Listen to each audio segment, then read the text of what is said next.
Então é isso aí. Vamos voltando para o próximo módulo. Vamos continuar falando sobre os fundamentos e a introdução das técnicas cranianas.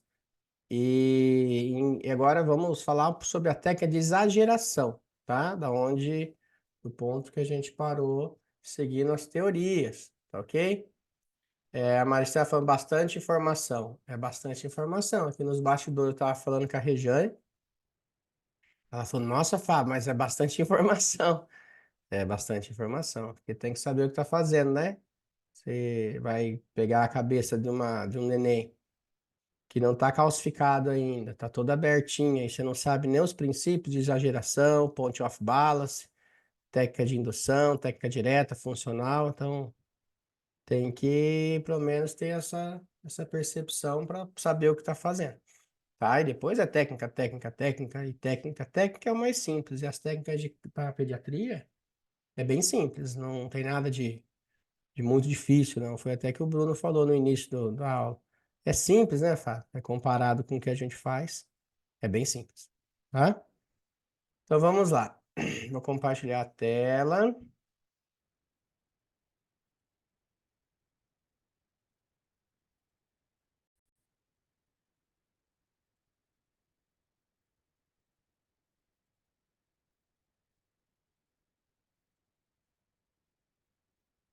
Muito bom. E seguimos valente. Então, a técnica de exageração. Então, você vai dar um impulso sobre o tecido ou o osso, né? Na direção oposta ao bloqueio, ok? Ou seja, a direção que tem mais mobilidade. Então, ou seja, pega esse ou seja para frente, vai ficar mais fácil para o entendimento, tá? Então, aqui, então um exemplo. Eu quero testar se o tecido vai para lá. Testei, ele foi. Então eu exagero. Então eu estou indo oposto ao bloqueio. Para cá não vai. Para cá vai. Então eu estou contra o bloqueio. Mas colocar oposto ao bloqueio eu acho que fica mais difícil de entender. Apesar de ser a mesma coisa. Coloca que você vai no sentido da maior mobilidade. Ou seja, você exagera a disfunção. Então, se o corpo vai com facilidade para lá e para cá não vai, a técnica de exageração, ou chamar de motilidade, você vai exagerar. Ou também chamar de técnica de facilitação. Vai facilitar o processo. Ok? O impulso deve passar do ponte, do ponte of balance, como eu já acabei de falar na aula passada, e chegar até a barreira fisiológica. Então, você vai passar do ponto de flutuação, do ponte of balance, já entendeu? E vai sentir uma barreira, uma pequena resistência. O terapeuta espera o relaxamento do tecido até encontrar uma nova barreira, se caso acontecer. Muitas vezes, você consegue chegar até 3 barreiras, ok? No final da técnica, o terapeuta percebe que não há mais tensões e restrições sobre o tecido. E se quiser acrescentar aqui, muitas vezes já tem uma força de resposta, que é chamada de força de autocura, força do fulcro. E caso apresentar essa força de resposta, você resiste ela até ela ficar cada vez mais forte ou parar de vez. E aí você, muitas vezes, ela já equilibra e você não precisa combinar com a técnica funcional, ou seja, com a técnica estrutural que eu mencionei de você exagerar, ok? Tem algumas contraindicações de técnica de exageração. Vamos entender quais que são essas contraindicações. Quando você vai passando das barreiras, a contraindicação é quando você alcança sempre uma nova barreira, uma nova barreira, nova barreira. Quando é criança, a gente tem que lembrar que, ó, o crânio está aberto. Então, você não tem que avançar até 3 barreiras. Você pode fazer, mas desde que siga só até a primeira barreira. Então, coloca essa contraindicação, que ela é relativa, tá? Então, em crianças menores de 5 a 8 anos, devido às suturas cranianas não estarem formadas por completo, não é uma contraindicação absoluta. Como eu falei, você não pode ficar exagerando barreiras. Tirando isso, pode fazer tranquilamente, tá? Eu gosto de trabalhar com técnicas mais diretinhas, mas você pode fazer indução também, só não tem que ficar fazendo um empilhamento de barreiras. Essa contraindicação se confirma quando as disfunções têm origem traumática aguda. Exemplo, o paciente foi lá, teve uma queda severa, e aí você vai lá e quer ficar exagerando, né? Então não é interessante. Mas o que não pode fazer é empilhamento de barreiras com criança menor de 5 a 8 anos, ok? Técnica direta. A tração, nós temos a técnica direta, que é uma tração, uma pressão exercida na direção do bloqueio. Exemplo, é o que a gente faz no estrutural. Você não vem para cá, então eu vou encontrar a barreira motriz e vou chegar na direção onde não tem mobilidade e restaurar a mobilidade. Então, você vai sempre contra a barreira, tá bom? Ou seja, contra, ou seja, em direção da perda de mobilidade. Tem uma barreira, você vai corrigir ela. A força exercida é muito baixa, então, aqui é bem colocação de P-Ledger, questões de 5 gramas. 5 gramas, só para você ter um bom senso, que o trabalho é leve, não é para você apertar osso demais de cabecinha de criança. E quando a força está na restrição de maior de 5 gramas. E lembrando que a gente está sempre na força motriz. Se você bota muita pressão, você arrasta tudo. Então, você tem que trabalhar dentro da barreira e a folga do sistema cápsula ligamentar, como eu já mencionei em outras aulas. A força aplicada pelo terapeuta deve se manter abaixo da força oposta, que vem do tecido que está em lesão, tá? Então, lembra sempre, você tem que trabalhar dentro da disfunção, dentro da lesão. Você bota muita força, você arrasta tudo. Você traciona tudo menos aonde você quer, nas motilidades, nas tensões intracranianas, tá? Na técnica direta, deve se manter dentro da amplitude fisiológica, deve se manter dentro dessa amplitude fisiológica, por baixo das forças dos movimentos e das flutuações, sinal de liberação craniana, ou crânio sacros, com o objetivo de não bloquear o sistema. Mais uma vez, tem que trabalhar no meio das barreiras, como eu já mencionei. Ok? Contraindicação das técnicas diretas. Tudo é relativo aqui, tá? Sempre que for possível, faça uma técnica indireta. A direta está contraindicada. Então, o que geralmente os papiros aí colocam? Que você trabalha com as técnicas funcionais, que são as indiretas, faz a flutuação, depois, se for necessário, você trabalha com a direta. E tem alguns autores, que é nessa condição que eu estou colocando, que falam assim, se a direta funciona, a direta não é legal. Imagina, não tem nada disso. Aonde demora o engajamento, você faz. No entanto, pode ser útil aplicar uma técnica indireta e, em seguida, aplicar uma técnica direta. Aí sim é o que eu já mencionei bastante para vocês. O que a gente orienta, se você estiver fazendo uma técnica direta e a criança tiver com os sinais não verbais, ficar mais desconfortável, mais assimétrico, entende? Você modifica a técnica ou trabalha mais à distância, mais de forma indireta, para depois chegar aonde você quer, tá? O próprio Bruno comentou isso, ele falou no começo do atendimento, da aula hoje. Fábio, o paciente meu que melhorou a sucção no primeiro atendimento, não pegava a mama de tal lado, de um lado só que não pegava, depois acabou pegando no final do atendimento. O que aconteceu? Se eu for direto na cervical, eu senti que não ia conseguir, estava muito rígido. Então eu fui pelo sacro, fui pelo tórax, eu fui soltando devagarzinho. Aí eu fiz o ióide, e depois quando eu fiz o crânio, puf, foi facinho. Quando eu fui na cervical, foi facinho. Então é isso. Muitas vezes você faz uma abordagem direta.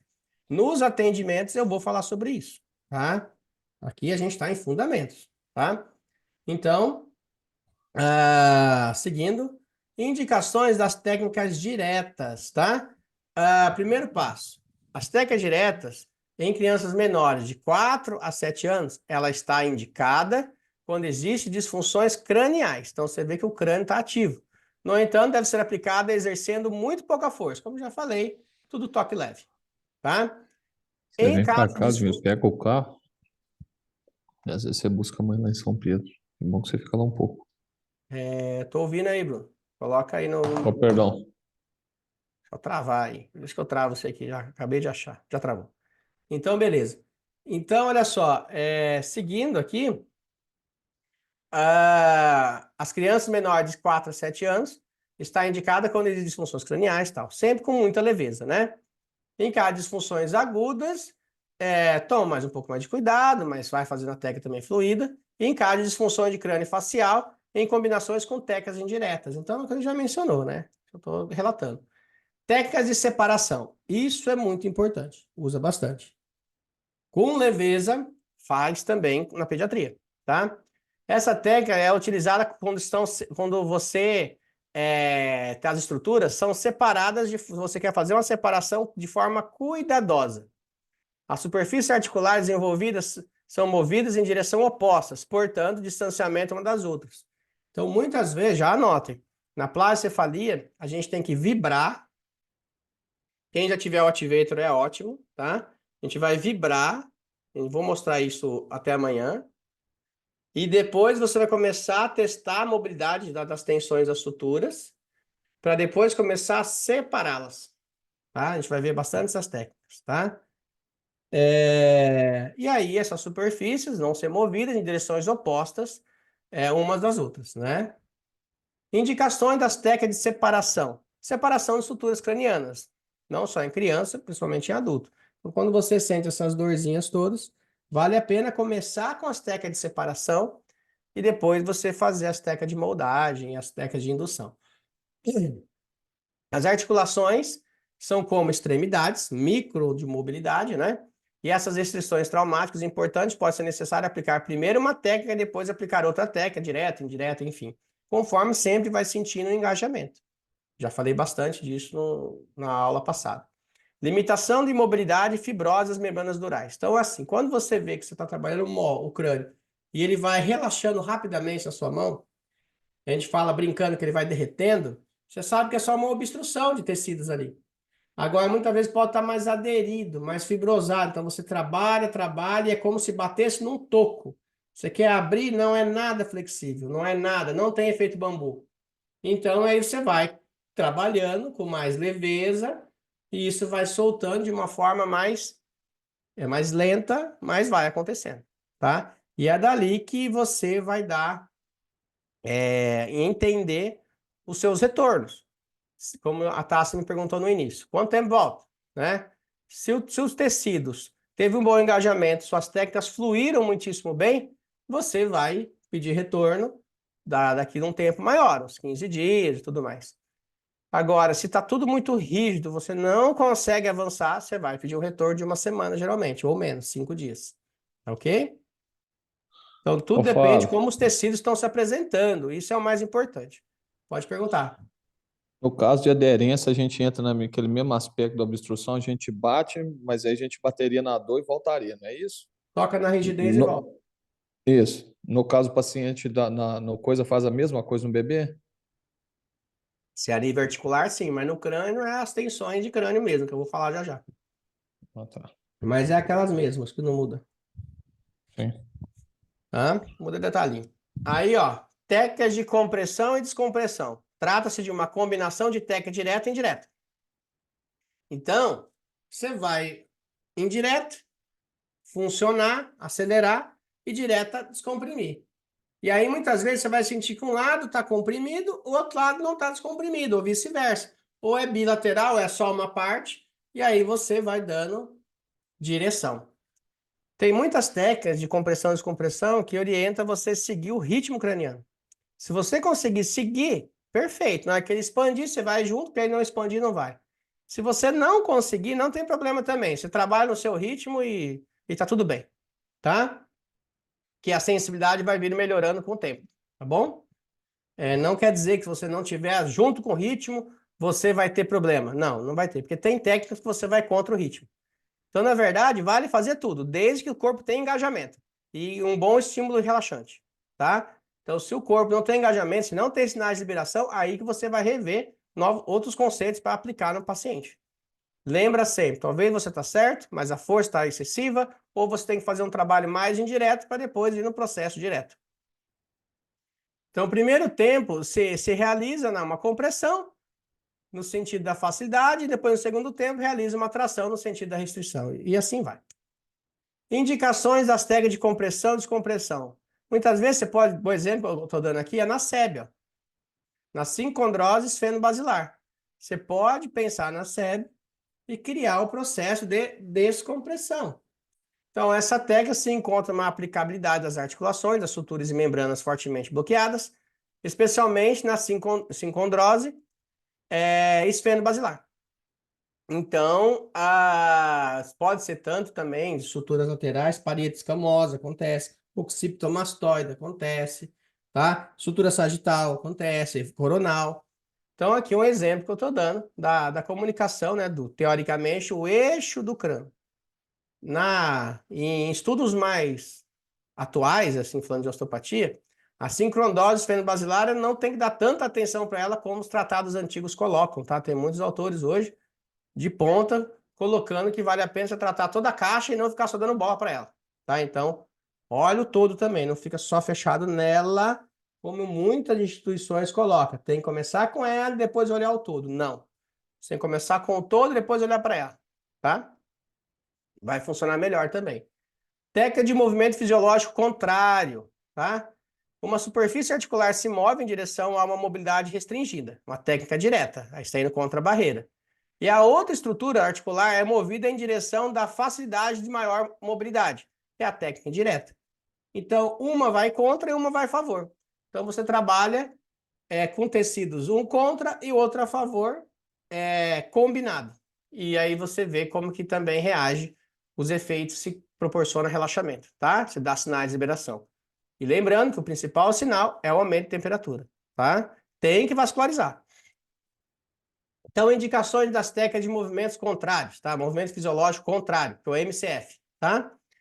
Essa técnica pode ser aplicada quando existir importantes disfunções traumáticas, ajudando, nesses casos, as membranas de tensão recíproca a encontrar um novo ponto de equilíbrio. Lembra? Sempre voltando a encontrar o ponto A, ponto B, ponto C, tá? Como das aulas passadas. Magum, né, descreve um exemplo como uma lesão traumática de estrutura do occipito mastoide, que é comum ter, tá? Quem já não bateu aqui essa cabecinha, e no qual o occipital se encontra em flexão e o temporal em rotação interna. Então, você exagera uma e trabalha contra a tensão de outro. É isso. Essa seria a técnica de movimentos fisiológicos contrários, tá? Para normalizar essa função, é necessário que o occipital se mova-se em flexão, enquanto o temporal é elevado em rotação externa. Tipo, você não vai nas mesmas direções, tá? É combinar estruturas de articulações. Então, a gente fala assim, você vai amarrando o crânio. Um tecido engajou bem, no exemplo, na facilitação, e o outro engajou bem na barreira contra. E aí você vai jogando o jogo, até encontrar o steel point. E aí, deixa flutuar. Vocês vão ver isso em prática. Agora tem as técnicas de Moldel, tá? O molding, né? Essas técnicas é utilizada para o tratamento de uma técnica direta, né? Então você vai tocar o moldo, a estrutura do crânio, e nessa estrutura você vai começar a moldar de várias formas.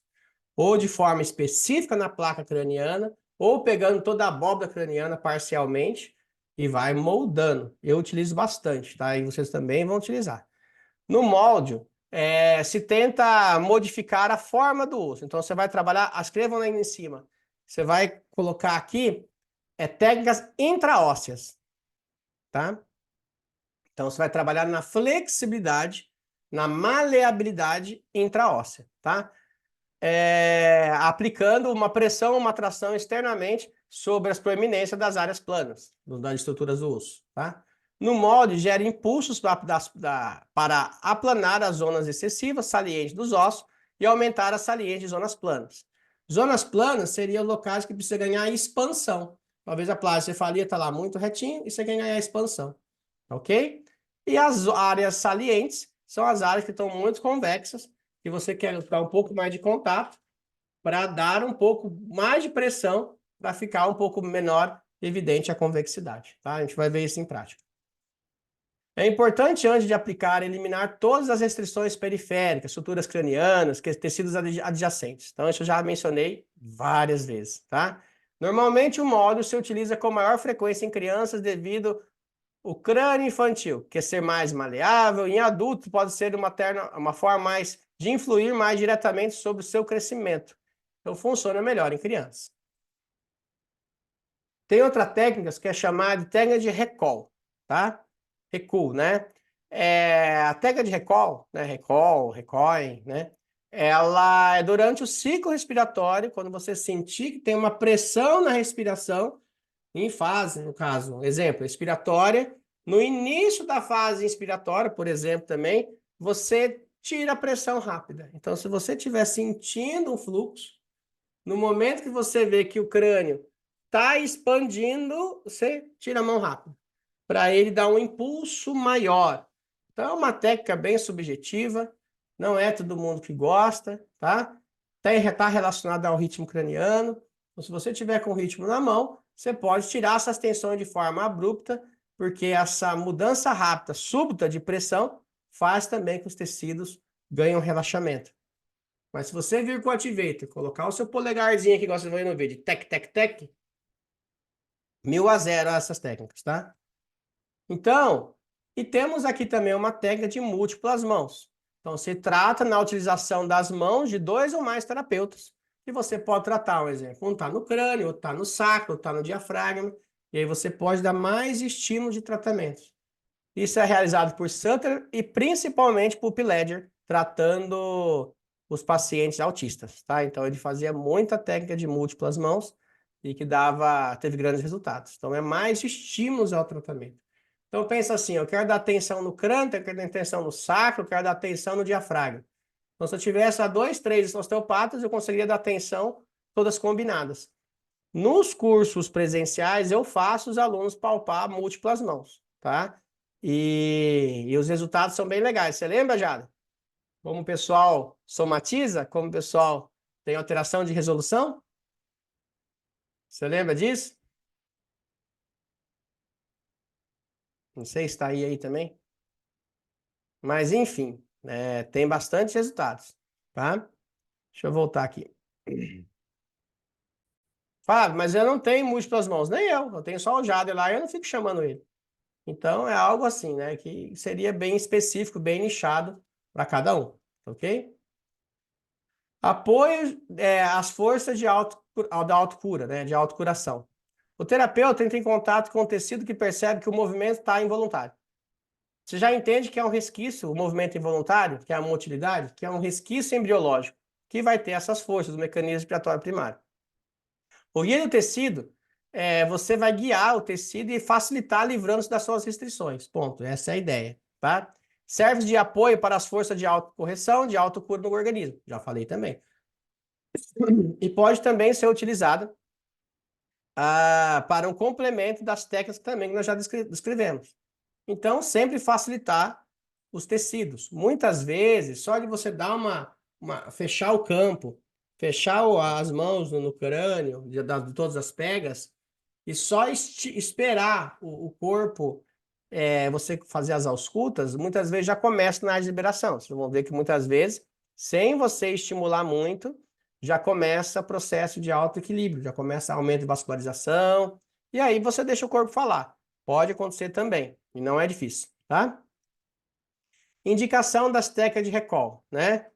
Como eu já falei, relaxar estruturas rígidas, como por exemplo, pode também fazer na região do tórax, depois eu vou mostrar, isso em visceral. Bloqueio das suturas das membranas durais, pode fazer em tubo dural, tá? E na abertura torácica, vai fluir como o tórax faz mesmo, que é uma bomba linfática de circulação de líquido linfático e sangue, tá?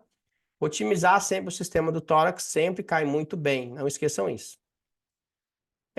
Nós temos também uma técnica de indução ao ponto móvel, isso aqui é muito legal, presta atenção. Essa técnica tem como objetivo encontrar um fulcro do movimento do crânio, relacionado ao sacro, né? Onde as forças curativas se manifestam, estabelecendo um novo modelo mecânico. Durante a ausculta no mecanismo, o terapeuta encontra uma fase de maior mobilidade de inspiração e expiração, certo? E aí o que acontece? Você fixa uma barreira para ter uma maior amplitude e impossibilita que ela venha para uma menor amplitude. Exemplo, o crânio cresceu e inspira, você segura. E não deixa ele voltar. Então você vai estimular a força de autocura, de força de autoequilíbrio. Então, exemplo, eu empurrei a barreira, eu espero um pouquinho e vejo ele tem força para voltar. Quando ele for querer voltar, você restringe. Entendeu? Então, e aí quando você vê que os tecidos entrou em inativação, não tem mais essa força de resposta, você sempre tira a mão levemente, lentamente. Só no recall você tira rápido, ok? Após a fase do fulcro, o que é o fulcro? É quando os tecidos estão flutuando. A fase de fulcro é quando os tecidos estão totalmente relaxados. Como, por exemplo, você pegar uma bandeja d'água com uma pedra de gelo e ela está flutuando e você coloca o dedo em cima da pedra de gelo e ela fica flutuando. É o efeito maré. Isso é o fulcro, tá? Então, após a fase de fulcro, depois da fase de flutuação, né, que você já estimulou, deve-se voltar a maior força e o terapeuta refaz o seu processo de ausculta, o seu teste clínico e vê como isso reagiu, ok? Então, mais uma vez, lembrando que a relação desses tratamentos osteopáticos estão totalmente conectados ao sistema nervoso autônomo e vai ter várias vias, né? Tanto os divisores da parasimpático, você vê ó, que sai do tronco cerebral e depois sai do sacro, e as vias simpáticas que vêm realmente da coluna vertebral, da cervical à lombar, tá ok?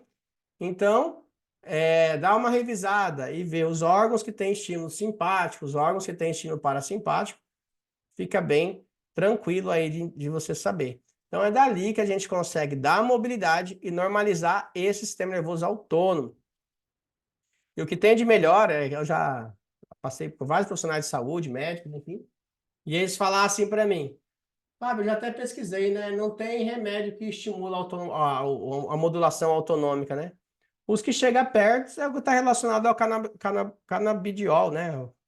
A maconha, tá? Então, mas não tem esse estímulo autonômico, já é um estímulo só sedativo químico, né?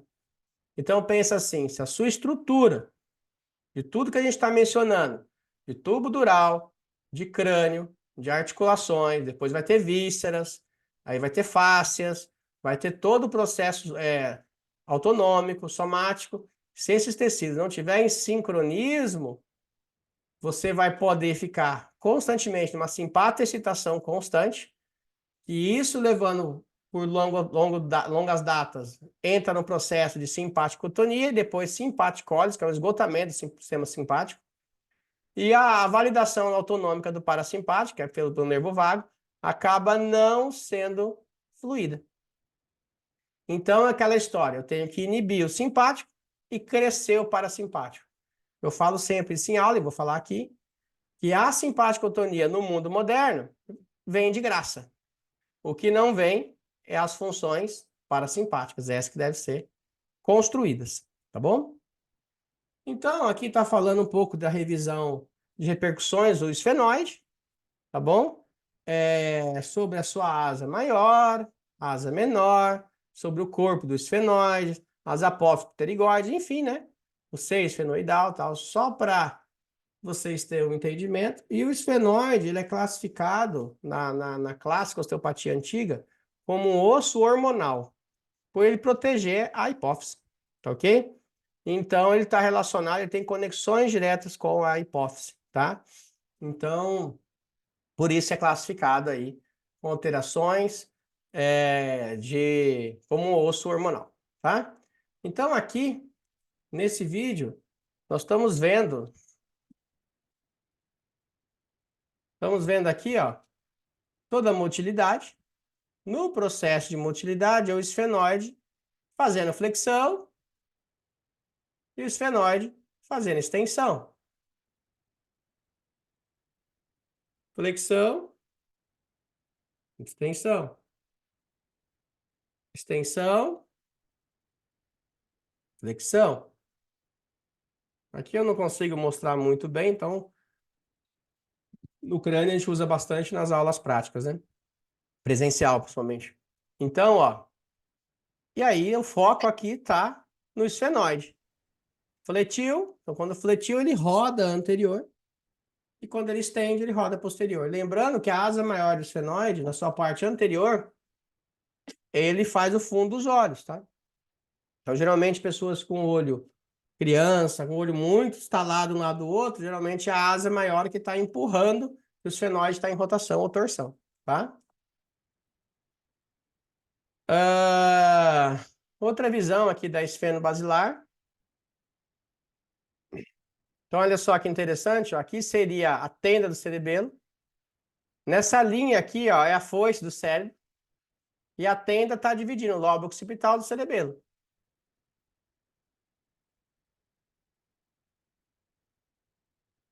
No caso aqui, ó, em um movimento bem básico, ele está fazendo flexão e extensão. Vocês vão ver melhor agora. Então, a foice do cérebro, a tenda, e se você olhar de um movimento bem micro, está fazendo expansão e retração, né? Então, olha só. Expandiu e retraiu. Quando o tecido superioriza, fez extensão. Quando o tecido inferioriza, fez flexão. Então, lembra que essas membranas em 3D aqui, junto com tudo que está relacionado ao crânio, precisa ter essa maleabilidade de movimentos. Então, aí ele vai olhando de várias vistas, né? E como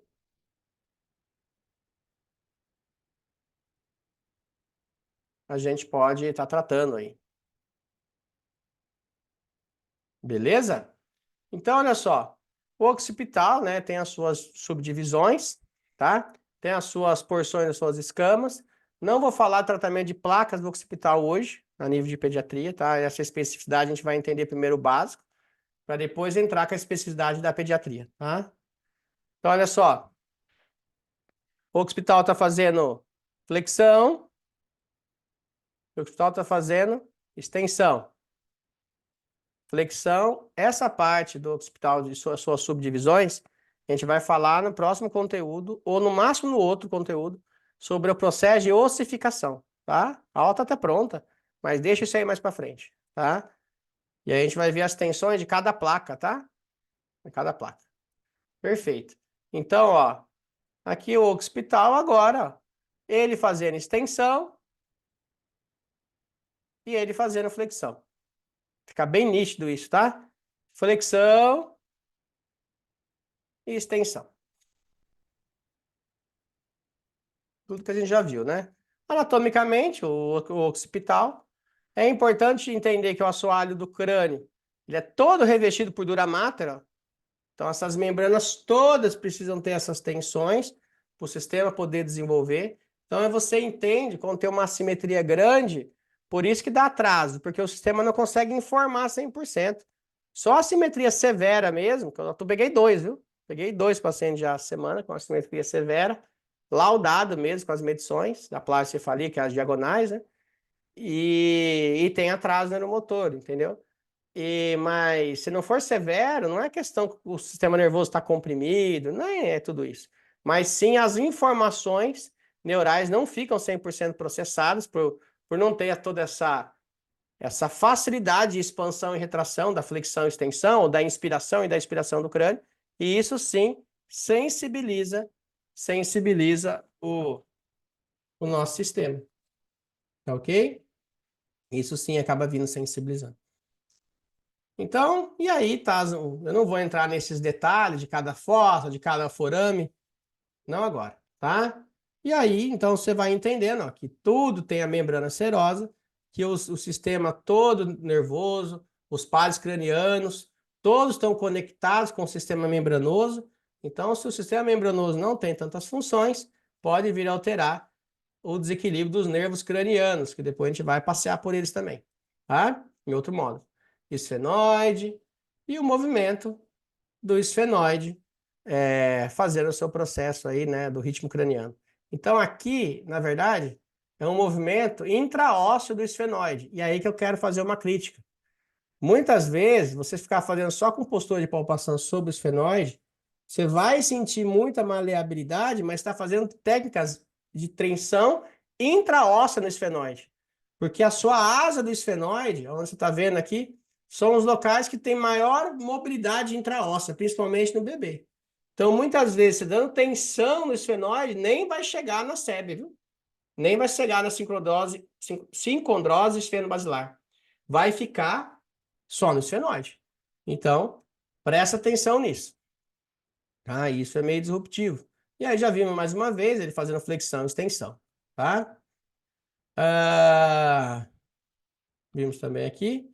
Então, entendendo que o esfenoide se comunica, considerado até mesmo como o eixo do crânio. Então, todos os outros ossos do crânio se conectam com o próprio esfenoide. É importante saber que no MRP, governa todas as esferas anteriores do crânio e o occipulso governa a esfera posterior. tá? Então, entende que no MRP, o esfenoide, coloca aqui para mim, tá? Teoricamente, o esfenoide governa toda a esfera anterior e o crânio governa a esfera posterior, segundo a teoria de Magun, tá bom? Então, coloquem só para mim esfenoide, né? Porque eu estou falando aqui de esfenoide, tá? Então, o esfenoide governa toda a esfera anterior e o occipital, né? Na Europa é chamado de occipúcio, governa a esfera posterior. A sua biomecânica, ele trabalha em flexão, extensão e rotações, tá? Então, disfunção da série pode repercutir em todos os ossos do crânio por ser o eixo do crânio. Tudo bem isso? Teoricamente, com maior predisposição para vir para a face. E o occipital mais na base do crânio, na região posterior do crânio. Então, teoricamente, o esfenoide mais na face e o occipital mais na parte posterior do crânio. Então, nós temos todos os ossos do crânio, pode estar em desequilíbrio com o esfenoide, porque ele é o eixo. Vai ter alterações faciais, no sistema facial local, membranas recíprocas, como a dura mater, alteração dos pares cranianos, porque grande incidência ali por passagem anatômica, alteração vascular e na flutuação do líquido cefalorraquídeo, do LCR. Aqui a anatomia do esfenoide. Não vou falar sobre questões de conexões de músculo ainda, de deglutição, não. Mas a foice do cérebro vai influenciar diretamente também com as membranas intracraniais, com o esfenoide e principalmente com o etimoide, tá? Fazendo conexões aí, tá? A foice do cerebelo, que seria a divisão aqui, ó, na porção do cerebelo. A tenda do cerebelo seria a porção que é a transversal. E o diafragma de todos os tecidos da célula túrcica, tá? Que faz o tampão, também vai influenciar nas questões do ritmo do esfenoide, tá? Relação com o encéfalo, ele tem uma relação direta com o hipotálamo e a hipófise, pela sua porção anatômica. Área de Broca, questão de linguagem. Centro gustatório, com a ala maior do esfenoide, pode influenciar. Terceiro ventrículo, que está próximo logo acima da célula túrcica. E a fossa cranial medial, que é o lobo temporal, que vai ter conexões também com as questões associados, tá? Com o sistema vestibular e com o sistema de equilíbrio, tá? E de audição. Então, relações com os nervos cranianos. Se você for pensar só na fissura orbitária, for pensar só no espaço, tá? Nós temos nas órbitas, tá? Você vai ter conexões de estímulo com o nervo óptico, com o forame óptico, com o oculomotor, com o troclear, com o abducente e com o oftalmo. Então, avaliar pela face o espaçamento do globo ocular vale a pena. Depois, o terceiro, o quarto, o sexto e o quinto, com a sua segunda porção do trigêmeo, né? Vai passar pelo seio cavernoso e o nervo maxilar, da sua porção, da segunda porção do trigêmeo, do quinto par, o forame redondo, e o nervo maxilar, com a terceira porção do nervo trigêmeo, vai estar relacionado com o forame oval. Ok? Bom, o que a gente tem que entender? Que esses tecidos merecem ter uma boa mobilidade, tensões de fáscias, para ter uma boa vascularização, uma boa sensibilização, no caso aqui do gânglio de Gasser, que é o trigêmeo, e também totalmente relacionado com o nervo óptico, tá? Então, os músculos que envolvem a porção óptica, não vou entrar nesses detalhes aqui, mas lembrando que eu falei que o esfenoide ele faz o fundo dos olhos. Então, se você tem lateralidade, rotações de esfenoide, você vai ter a asa empurrando todas essas estruturas, aumentando a pressão na estrutura do nervo óptico, da musculatura, e isso pode também ter sensibilizações. Dor no fundo dos olhos, tá? Aqui eu perdi um pouquinho, deixa eu arrumar aqui. Voltamos.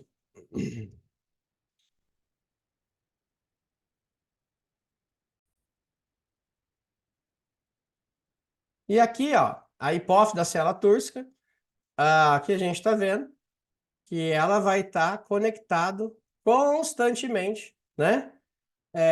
Com com partes profundas de regulação da nossa homeostasia, como temperatura, como questões emocionais e tudo mais. Então, lembrando que o esfenoide tem essas proximidades, essas conexões, tá? E aí tem a porção anatômica, as vascularizações e tudo que está relacionado aos processos nas proximidades do esfenoide, tá? Como você está vendo, tá? E lembrando, se você quer inicialmente um tratamento mais global, que a gente está nessa fase aqui do tratamento do início da metodologia, é lembrar sempre que o sacro vai estar fazendo a sua extensão, né? Agora o sacro está fazendo, olha lá, quando o sacro faz a base anterior é extensão, quando a base vai posterior é flexão. E esse movimento contínuo está relacionado com as funções diafragmáticas. Então, mais uma vez falando, os diafragmas e também o da entrada das costelas, né, o cérvico torácico, tem influência também nessas tensões. E no bebê não vai ser diferente. Também muito importante. E para finalizar, está finalizando aí as nossas teorias. Deixa eu só olhar aqui. Movimento do quadril, sacro. Está terminando, tá? A gente está em pouquinho aí slides. Tem uns 20 slides só. E aqui tem o movimento do MRP dos sacros com ilíacos. Então, cara, guarda essa informação, tá? Se o braço menor e o braço maior da sacroiliaca não tiverem uma boa função, o ilho sacral, isso vai ser um cadeado também para manter toda a autonomia do sistema crânio-sacro, tá bom? Então, tudo que está relacionado à movimentação dos quadris, né, que já mencionamos no módulo passado, vai influenciar nas tensões sacrais também. Então, para você ter a flexão e extensão do sacro, o quadril tem que permitir, como vocês estão vendo nessa figura. Então, disfunções básicas da sincrondose, né? Sincrondose esfenobasilar. Dores de cabeça, transtorno endócrinos, alteração de visão, sinusite, rinite principalmente, processos alérgicos, pode mexer com questões de pessoas de comunicação ou não, e tendências de andar com a marcha mais para fora, porque tem mais alteração da flexão dos tecidos. Mas é muito subjetivo, essa questão da marcha não faz muito sentido aqui.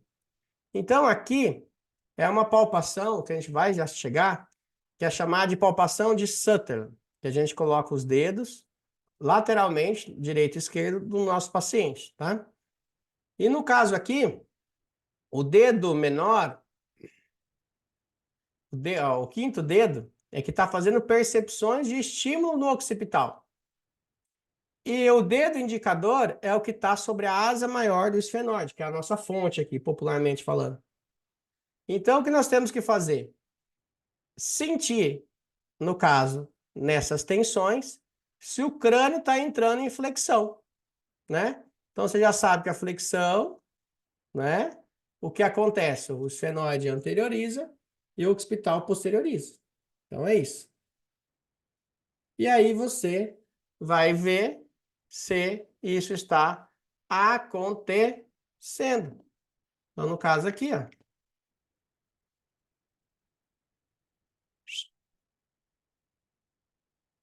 Certo? E aí você vai sentir. Fábio, minha mão é pequena, não consigo com o dedinho. Vai com o dedo anelar, tá bom? Fábio, eu não consigo nem com a minha mão toda, então vai em duas partes.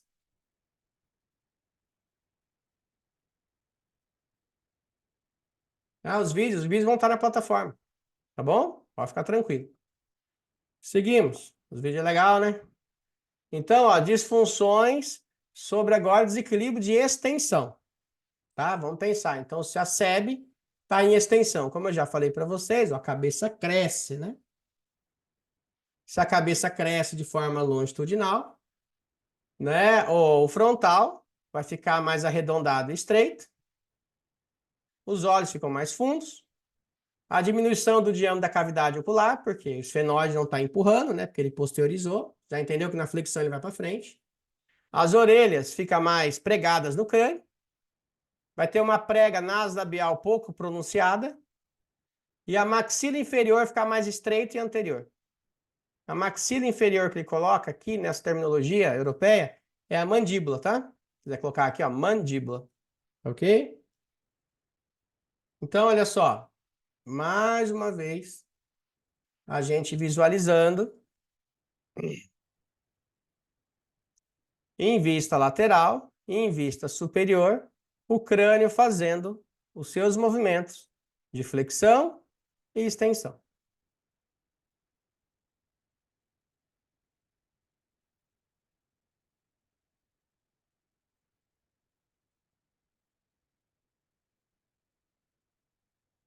Ok? Tranquilo isso, né? Sobre a vista superior e sobre a vista lateral.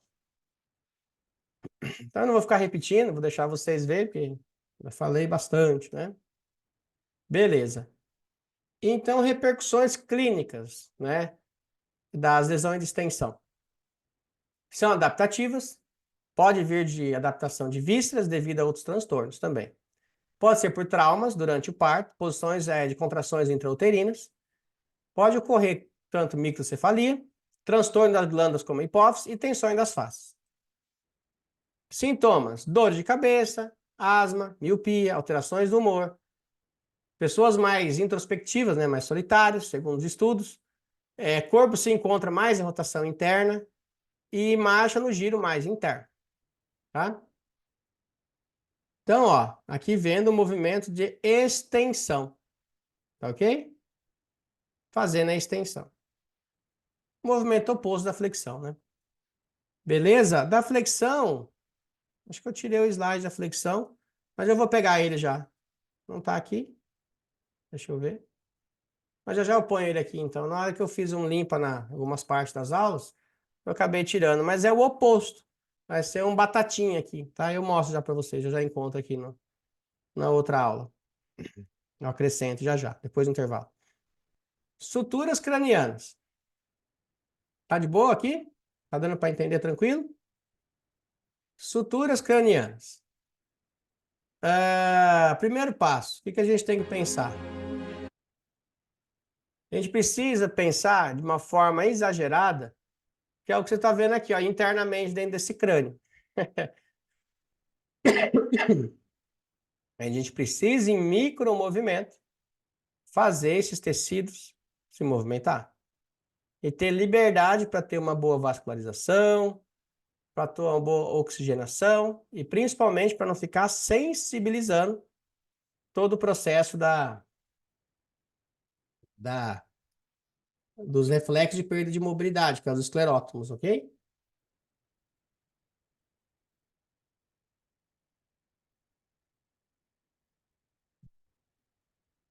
Então, a gente está falando de compactações e descompactações. Eu acho que essa é a melhor palavra para descrever uma sutura, tá? Aqui, se a gente for pensar na SEB, Desde ella se ve una larga rama. tá? Se a gente for pensar na SEB, então a gente está vendo aqui, ó, dentro do crânio, olha lá, ó, processo odontoide, o axis, o atlas. E aí, ó, tá a SEB aqui, ó, o occipital, forame magno, né? E aí tá as conexões, ó, o temporal, né, forame magno e a SEB, né? Então, uma visão só, 3D aí, tá? De las tres Outra ramas coisa del que é nervio. importante, que olha só, como as glândulas lacrimais vai influenciar também. Então, tensões relacionadas à face vai ter alteração também de obstrução do canal da lágrima, canal lacrimal, tá? Então, tanta movimentação dos ossos da face, com o etimoide, com o nasal, o próprio lacrimal, malar, frontal, vai influenciar diretamente para uma fluidez do canal da lágrima, tá? Eu já tratei paciente com obstrução de canal da lágrima, do canal lacrimal, fiz o trabalho de liberação dos tecidos da face e já melhorou também, tá? Então aqui, ó, função das suturas, eu já falei que é a mobilidade mínima do crânio, é uma união em diferentes tipos dos ossos, né? Já falei bastante sobre isso, tá? Que está tudo relacionado às fontanelas, que é uma influência mecânica de proteção, de compressão, tá? Que a gente pode ser, elas são os obstáculos para o sistema crânio-sacro funcionar, que elas podem estar comprimidas, alterando dores, e vai causar uma isquemia intraestrutural, né, como já mencionei, e isso vai sensibilizar os esclerótomos, e lembrando que tem fibras lá não mielinizadas, que se tornam mais doloridas, quando tem maior pressão, e as suas fibras nervosas não são muito conhecidas com os estudos até hoje, mas são responsáveis por vários transtornos relacionados a comportamentos e emoções, tá? Então, geralmente, pessoas mais depressivas, pessoas com fibromialgia, desequilíbrios emocionais e instabilidades, têm facilidade em ter um crânio mais rígido e um processo de sutura mais ativado, tá? Geralmente, quem tem muita dor de cabeça, enxaqueca, o que for, vai ter mais desequilíbrio desses tecidos, vocês vão ver. Então, é um fator também que a gente pode estar atuante aí, tá? Não só nos bebezinhos, né? Dando uma dica. E as formas das suturas, né? Tem várias formas, né? Então, tem suturas que são as sincondroses, né? Que tem união de cartilagens, né? E como a SEB, que eu já falei várias vezes, né? E aí eu não vou ficar falando de sutura plana, sutura serreada, enfim, tem várias formas aí, né? Então, nesse vídeo a gente já viu também, tá? E aqui que é importante, a gente fala muito em dura mater, mas a pia mater é o principal fator que também sensibiliza dores de cabeça e irritabilidade. Então, essa pequena membrana que a gente está visualizando aqui, que está conectada aos giros cerebrais, que está conectada com os vasos sanguíneos, né? Com os sulcos cerebrais, no córtex, é ela que vai dar grande sensibilidade ao nosso sistema. Então, lembrando que a dura mater é mais específica e a pia mater, ela vem se conectando até lá dentro dos giros, entende? Então, os sulcos que tem dentro dos giros também vai ter essa profundidade dessa membrana, tá ok? Então, vocês vão ver aí, ó, fazer uma pinça e fazer uma tração da pia mater, que aí você consegue ver aonde está se conectando o processo, teoricamente, da aracnoide, que seria essa gelatininha que você está vendo aí. Ó. Pode ver que tem uma gelatininha entre os sulcos, né? Tá ok? Então, lembrando, olha só que legal, eles vão entrar com esse sistema nervoso e vai colocar ar, ó, tá? Então, aí você consegue ver essa película, que é a pia mater, que tem grandes receptores de sensibilidade do crânio, tá? Então, quando você está olhando todos os processos aqui, do terceiro e o quarto ventrículo, que está mostrando aqui, ó, né? É o que vai fazer essas cisternas, né? Esse sistema de fazer uma vascularização do líquido cefalorraquídeo por todo o crânio, tá ok? E aí tem a dura mater, que já é o totalmente oposto, é uma membrana bem espessa, lembrando como se fosse o interior de uma ostra, né? Que tem a finalidade mesmo de estar conectada com a parte articular, óssea, né? E protegendo todo o processo do sistema nervoso, né? Então, tendo essas visões, fica mais claro quando a gente fala que essas membranas têm que ter umas tensões, que as meninges têm que se deslizar entre elas, tanto a dura mater, a aracnoide, a pia mater.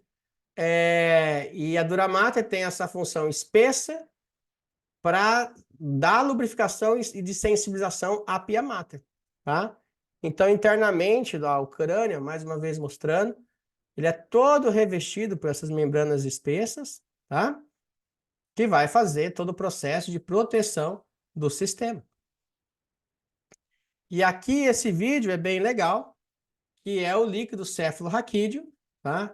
Fazendo o processo das contrações, né? Então você tem os plexos corióides aí, né? Com os ventrículos laterais, terceiro, quarto ventrículo, né? Os laterais é chamado de segundo ventrículo, mas principalmente o quarto ventrículo, né? Que faz a bomba de contração, que vai fazer o processo da circulação do líquido cefalorraquídeo, né? Então, o líquido vai circulando por todo o processo cranial, certo? E vai descendo por quem? Pela medula espinhal, e assim vai para as unidades periféricas. Então, essa circulação hidráulica que ocorre, né, é o que faz o ritmo do crânio. Então, essa visão desse desenho é importante. São vídeos bem antigos que eu já tenho, mas que ilustram muito bem a gente entender que o crânio precisa estar com esses processos, desse ciclo de 6 a 12 ritmos por minuto, para poder fazer esse processo de circulação, de fluidez, né, de todo o sistema nervoso. Lembrando que quando você tem uma boa movimentação, você vai ter o quê? Boa também vascularização. Então, todo o movimento que a gente está falando, do tórax, todo o movimento está relacionado ao processo do corpo periférico, que não é o foco agora, mas principalmente o sistema nervoso, vai melhorar o fluxo vascular. Então, um tórax que não movimenta, o fluxo vascular não é também ter uma excepcional demanda. Então, entenda que mobilidade da entrada das costelas, entrada torácica, mobilidade do tórax, vai melhorar demais todo o fluxo vascular. Tá ok? Pensando nos movimentos cranianos, no caso aqui, ó, a gente não vai ficar entrando em muito desses detalhes, porque não é o curso de crânio aqui, né? Mas na formação da RC craniana a gente vê cada osso do crânio, tá? Em 3D. No caso aqui, ó, o occipital e o esfenoide fazendo esse movimento e o etimoide acompanhando. Beleza? Joinha. Deixa eu ver aqui. É o etimoide acompanhando, é esse mesmo. E aí o etimoide acompanhando o movimento. Então, olha só, isso é a teoria de Magun. Então, quando você tem uma flexão do occipital, uma flexão do esfenoide, a flexão teoricamente, do etimoide é a direção oposta, como se fosse uma roda denteada. Beleza? Olha só, terminamos a nossa teoria. Cansativos? Ainda bem que fica gravado, né? Ainda bem que foi gravado para vocês assistir várias vezes. Pessoal, alguma dúvida? Como a gente estava falando com o Jader no final, no intervalo aí, no almoço, as dúvidas vai vir na hora de tratar. Mas eu falo assim, o que é importante entender? Que nós temos que sentir esses tecidos e dar fluidez. E, principalmente, ter uma boa captação de referência de sintomas. Que eu gosto de falar que é a leitura dos sintomas. Então, eu estou fazendo uma técnica. O meu corpo está fluindo bem? Eu continuo com a técnica. Eu estou fazendo uma técnica, meu corpo não está fluindo tão bem? Eu vou rever por que aquele tecido não está fluindo tão bem, não vou ficar insistindo. Lembra sempre que o corpo tem um excepcional engajamento e ele tem resultados rápidos desde que você consegue olhar todo o processo da integração do tratamento. Ok? Alguém quer falar alguma coisa? Fique à vontade. Dúvidas? Curso online rende, né, velho? Podem perguntar. Acho que a gente para às 3 horas. Deixa eu confirmar aqui. 3h30, né? Se vocês não têm dúvidas, eu sugiro a gente parar um pouquinho antes, dar um intervalo de 20 minutos, aí 25 minutos, e aí a gente já volta com a prática, tá ok? Com a sequência das práticas. E aí a gente vai tocar esse segundo período da hoje à tarde e amanhã todo prático. Tá bom? Pode Ô, ser? Fábio, Oi, pode falar. é que eu estou perguntando demais mesmo. Vamos lá. Deixa eu te falar, com relação ao bebê nesse negócio do líquor, por exemplo, a gente faz as técnicas baseadas a mesma que a gente faz de bombeamento, daqueles de ventrículo, ou não acontece isso no bebê? Pode até fazer, cara. entendeu? Mas a gente sabe Porque é o que seguinte, pelo que eu vi dos seus vídeos ali, o líquor, por exemplo, ele começa. Então, por exemplo, ele vai primeiro na pia mater. Se ele vai na pia mater e a aracnoide entra dura mater e não deslizar, não consegue ter esse movimento todo, velho. a ideia é que você vai facilitar esse sistema aqui, então tá tendo facilidade de circulação. Sim. Mas eu teria que ativar primeiro o líquor para fazer toda essa lubrificação primeiro inicial? Não, você tem que trabalhar primeiro as amarras. Onde não As está amarras, sim. amarrado, e aí se o líquido não fluir sozinho, aí você facilita ele. Entendi. Eu vou falar dessa ordem já já. Deixa eu Primeiro só passar desamarra as os cadeados, práticas, aí então, eu né? mostro as ordens. Eu vou mostrar uns atendimentos agora, depois do intervalo, que já tá dando 10 minutos mesmo para a gente parar. E aí a gente já vai ver uns atendimentozinhos, depois faz umas práticas, e aí vai tocando até amanhã. Tá bom? Aí vai ficar Beleza. mais fácil esse entendimento. Eu sei o que você está perguntando. Calma. Entendi. Ô, Não, eu só Tássia. tô. Calma, Tássia. Ô, Tássia, Tô me você envenenou o coçando. Bruno, minha filha. O que aconteceu com esse cara? Eu tô me coçando, mas deixa o Bruno tá com mais coragem, eu vou na onda dele, Vai, sabe? Tássia. Minha filha, eu tô Deixa eu mandando passar perguntar e vergonha você não sozinho, não, pergunta. Tássia. Deixa eu passar vergonha sozinho, não, Tássia. Não, Bruno, eu tô me segurando um O pouquinho, eu Bruno preciso quer trabalhar minha saber paciência. qual que vai fluir melhor. Ou ele vai entrar com as tecas de líquido, ou entrar com as tecas de membrana, ou você entra na teca de molde, de sutura. Eu vou passar o passo a passo para vocês aí. Fica tranquilo que funciona melhor sim. Na pediatria, no adulto não muda, muda a forma de tratar, da abordagem, né, de técnica, de conexão de sistemas. O adulto ele é muito mais específico. No pediatria ele é mais simplista. Mas é um simples grande também, olha o tanto de coisa que tem. Tá bom? Então vamos dar uma paradinha de uns 25 minutos e a gente volta aí. Que agora? Se não tem dúvidas, agora aqui no meu horário é 14h53, então a gente volta às 15h20, 15h25, tá bom? 25 minutos aí, 20 minutos, beleza? Joia. Porque aí também já para a gravação e começa uma nova com as práticas, vai ficar melhor para vocês. Beleza? Valeu!